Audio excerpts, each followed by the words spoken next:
পেঁয়াজ, আদা, রসুন, জিরে, ধনের গুঁড়ো, হলুদ দিয়ে এই আলু সেদ্ধ করব, করে ডিম ফাটিয়ে এই আলু সেদ্ধ করে এর মধ্যে মেখে তারপরে ছোট ছোট করে বড়া করে আলু দিয়ে ঝোল করব।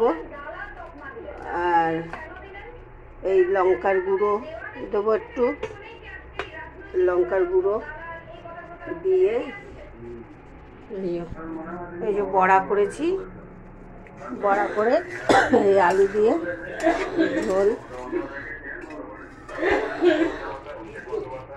স্বাদ মতো লবণ, একটু ধনের গুঁড়ো,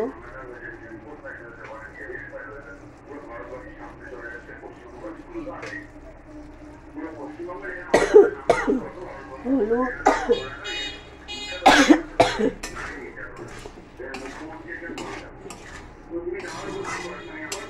মশলা কষানো হয়ে গেছে।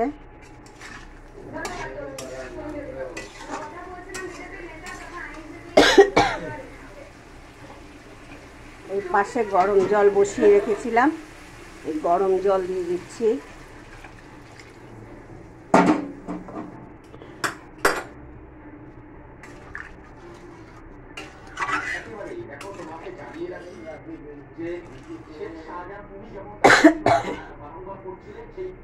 আলু সেদ্ধ হয়ে গেছে, এটা ফুটবে, বড়া দিয়ে নামিয়ে নেব। গরম গরম ভাতে খেতে খুব ভালো লাগে। আপনাদের যদি ভালো লেগে থাকে লাইক, শেয়ার, সাবস্ক্রাইব করে দেবেন। আর জিয়ার রান্নাঘরের রুমা একবার করে খেয়ে দেখুন, ভালো লাগলে কমেন্ট করে আপনারা জানাবেন।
এই বড়া দিয়ে দিলাম।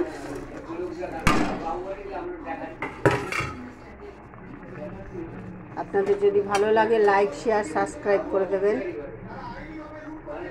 হয়ে গেছে।